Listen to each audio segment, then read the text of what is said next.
I wanted to add to the previous video on divisibility that the divisibility proof technique is very important, and it's not just important for those proofs.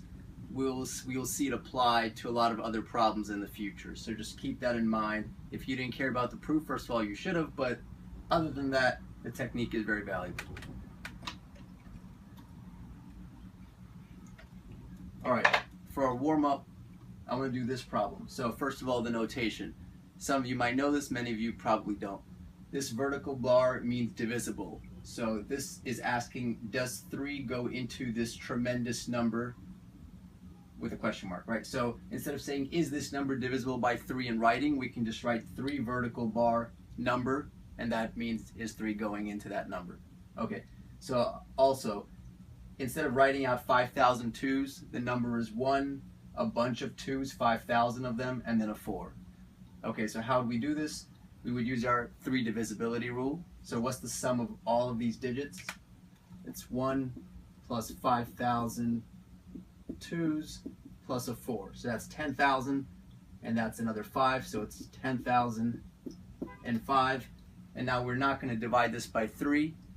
I'm mentioning this problem to illustrate that you can use the 3 rule on top of itself. So we're going to use the 3 rule again after already summing the digits.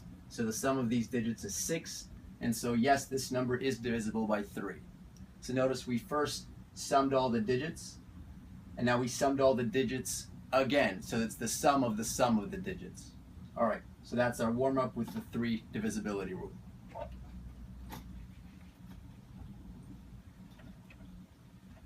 So today we're going to talk about prime factorization and prime factorization trees, which many of you may have heard of. So what is prime factorization? Say you have a number such as 36. We can represent this in any number of ways. We could say it's 2 times 18. We could say it's 4 times 9.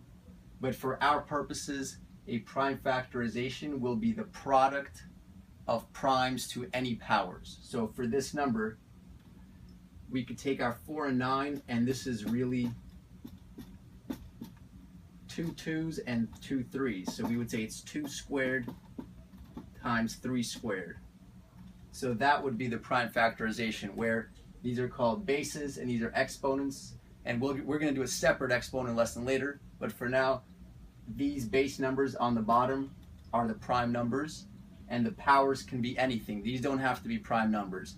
But if you're writing 36 as 4 times 9, 4 and 9 are not prime numbers, and so this is not the prime factorization, that's the prime factorization. All right, so every number here that we're going to be dealing with will have a unique prime factorization. So that's going to be our goal for today. Now, I want to mention 3 kind of things dealing with prime factorizations. Mainly, number 1 is the most important one, but these are 2 little tips. So what is a prime factorization tree? Let's take a number such as 840. We will try to divide it step by step. So it's 2 times 420. We will further split this. And now we can use our 3 rule to see that 3 goes into it, and 35, and the 35 will be a 5 and a 7. Hopefully you can see that down below. All right, and many of you are taught at this point to circle these. That's fine if you want to do that. And we will write the prime factorization of picking up all this stuff and putting it here. So it's 1, 2, 3. So it's 2 cubed because there's 3 2's. Times 3 times 5 times 7. So that's your prime factorization for 840. Now I want to point out 2 things for this full method, and it's consistent, so I'll explain what that stuff means. So this is a full tree in the sense that we didn't skip any steps. Each time we divided it by 1 little prime number and kept breaking it down. So that's what I mean by full. By consistent, I mean we're not going right, then left, then right, then left. We're just going all the way to the right. Now you can do it left if you want, but you're consistent in what you're doing. And also keep in mind that by being consistent, we're not likely to miss numbers. So if you just kept branching randomly, you might forget to pick out a number like, oh, I missed that 2 because it branched here. But here we can easily pick out all these prime numbers. Another point, when you write this prime factorization, don't write it however, like you could write it this way. I recommend you write it from low primes to high primes. That way it's in order and you can quickly see what you have and what you don't have. So those are good habits. I recommend for the full version just going in one direction and writing them out from low primes to high primes to whatever powers they may have. So that's one example. So let's try this again with another number, 884. So this is going to be 2 and 4, 42, 2 and 221. Now at this point, many of you are thinking, like, what goes into 221? I can't see. Well, it sort of looks prime, so let's stop there. Let's not. The danger in doing this stuff is when you're faced with large numbers that aren't divisible by 2 or 3, you know, just because it fails the 3 test and that's your cool thing doesn't mean you're done. So you have to check higher primes. So 2 doesn't work, 3 doesn't work, 5 doesn't work, 7 doesn't work, 11 doesn't work, but 13 works. So actually this is going to be 13 times 17. So this would be 2 squared times 13 times 17. Now I want to make a point. You might think, how high do I have to do this? This could get really annoying. Like, what if I have to go all the way up to 884? You don't have to go all the way up to 884 because of the argument I'll make it in a second. So that's the answer to this one. Let's see why we could stop fairly early.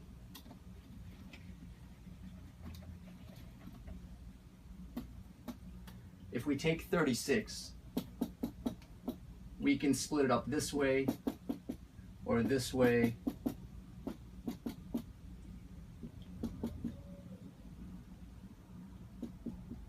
Notice as we increase this first number, we decrease this second number.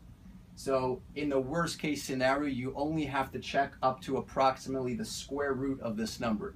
So if you haven't found any factors up to 6, that means there's nothing past 6. Why? Because if there were, let's say this one, well, we already have this one earlier in the reverse order.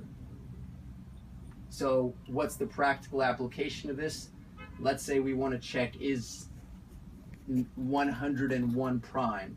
So we try 2, doesn't work. 3, no. 5, no. 7, no. 11, no. And now I'm going to stop because the square root of 101 is approximately 10. So if there were a prime factor, it would have a pair, just like these come in pairs, except for the square root.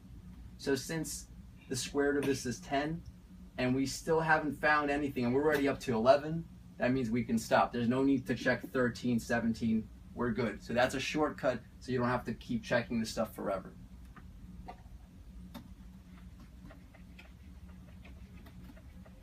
All right, so that's the full consistent prime factorization tree. Now, these are 2 little pointers, so let's say you're faced with a number like 16,000. You could break it up into 2 and 8,000, 2 and 4,000, but that's a little slow. So if you're trying to do this a little faster, you might just split it up unevenly. So that's what I'm referring to as skipping steps. Let's do sort of the obvious split of 16 and 1,000. Now 1,000, you might already see that that's a 10 times 10 times 10. And if you don't see this, go ahead and use the full version. So for those of you that do see it, you could say, oh, that's just 2 to the 4th. And this is 10 cubed. This is 10 times 10 times 10 because there's 3 zeros. All right, and each 10 is going to be a 2 and a 5. So there's going to be 4 2s here and 3 2s here because the 10 is cubed. So altogether we have 4 and 3, or 7 2s, and then 3 5s. Where did this come from? Because it's 10 cubed and each 10 has a 5 in it. So if that was fast, don't worry about it. You'll get ready for that at some point. Stick to this. For those of you that are really good at this, this might be faster. So we could almost do this whole thing in our heads without the normal factor tree. So I don't encourage you to use the factor tree every single time you need to do a prime factorization. The full tree is more like for really ugly numbers. That's when you do the full tree. All right, so that's the skipping step versions where you can break it up into whatever pieces you want. It doesn't just have to be divided by 2 or divided by 3. We took out a 16, which is a bigger chunk. And finally, mental. So if you see a number like 20, if you want to use the factor tree, that's perfectly fine. But a lot of you can see that this is 4 times 5 in your head, and just write this without doing any of this work. So I encourage you to use your mental math muscles, and if you can do this without doing the tree, try it without doing the tree. If you're not sure, then do the tree. So another example, 100. So we could break it up into 2 and 50, 2 and 25, 5 and 5, and it would be 2 squared times 5 squared. We could also split it up into 10 and 10, right? So that's method number 2, where we're skipping steps, or we're doing uneven splits. And then each one of these is a 2 and a 5, a 2 and a 5. Or you can just see in your head, for some of you, that this is 10 times 10, and each 10 is a 2 and a 5. Since there's 2 10s, there's 2 2s and 2 5s. So the point is, you're mainly, the main point of this lesson is to get good at this and practice number 1, the full prime factorization tree. But for those of you that are pretty good at that, you should know steps 2 and 3.